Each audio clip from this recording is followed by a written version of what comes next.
राधा अष्टमी व्रत का था। राधा श्री कृष्णा के साथ गोलक में निवास करती थी।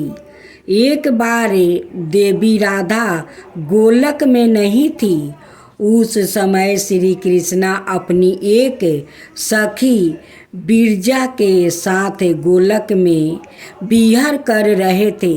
राधा जी यह सुनकर क्रोधित हो गई और तुरंत श्री कृष्णा के पास जा पहुंची और उन्हें भला बुरा कहने लगी।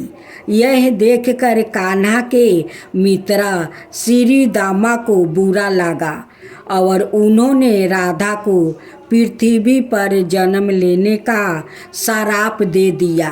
राधा को इस तरह क्रोधित देखकर बिरजा वहाँ से नदी रूप में चली गई। इस श्राप के बाद राधा ने श्री दामा को राक्षस कुल में जन्म लेने का श्राप दे दिया। देवी राधा के श्राप के कारण ही श्री दामा ने शंखचूड़ राक्षस के रूप में जन्म लिया। वही राक्षस जो भगवान कृष्णा का अनन्य भक्त बना और देवी राधा ने वृषभानु जी की पुत्री के रूप में पृथ्वी पर जन्म लिया। लेकिन राधा वृषभानु जी की पत्नी देवी कार्तिकेय के गर्भ से नहीं जन्मी।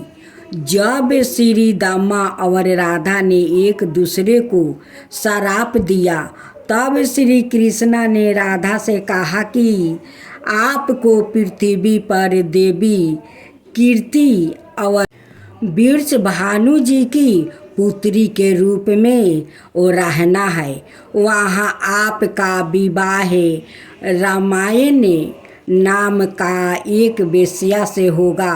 रामायण मेरा ही अंश अवतार होगा और पृथ्वी पर भी आप मेरी प्रिया बनकर रहेगी। उस रूप में हमें विद्रोह का दर्द सहना होगा। अब आप पृथ्वी पर जन्म लेने की तैयारी करें। सांसारिक दृष्टि से देवी कीर्ति गर्भवती हुई और उन्हें प्रसव भी हुआ। लेकिन देवी कीर्ति के गर्भ से योग माया की प्रेरणा से बाहु का प्रवेश हुआ और उन्होंने बाहु को ही जन्म दिया। जब वहाँ प्रसव पीड़ा से गुजर रही थी उसी समय वहाँ देवी राधा कन्या के रूप में वो प्रकट हो गई। भाद्रा मास के शुक्ल पक्ष की अष्टमी के दिन राधा मैया का धरती पर जन्म हुआ था। तभी से हर साल इस दिन को राधा अष्टमी के रूप में मनाया जाता है। कथा के बाद श्री राधा और श्री कृष्णा चालीसा पढ़े और आरती करे। राधा अष्टमी व्रत का महत्व। श्री कृष्णा भक्ति के अवतार देव ऋषि नारद ने एक बार भगवान सदाशिव के श्री चरणों में प्रणाम करके पूछा कि श्री राधा देवी लक्ष्मी देव पत्नी महालक्ष्मी सरस्वती अंतरंग विद्या वैष्णवी प्रकृति वेद कन्या मुनि कन्या आदि में से कौन है। इस प्रश्न के उत्तर में भगवान ने कहा कि किसी एक की बात क्या कहे। कोटि कोटि महालक्ष्मी भी उनके चरणों कमलों की शोभा के सामने नहीं ठहर सकती। इसलिए श्री राधा जी के रूप गुण और सुंदरता का वर्णन किसी एक मुख से करने में तीनों लोकों में भी कोई समर्थ नहीं रखता। उनकी रूप माधुरी जगत को मोहने वाले श्री कृष्णा को भी मोहित करने वाली है। इस कारण अंतमुख से भी मैं उनका वर्ण नहीं कर सकता। भाद्रपद मास के शुक्ल पक्ष की अष्टमी के दिन श्री राधा जी के श्री चरणों के दर्शन होते हैं।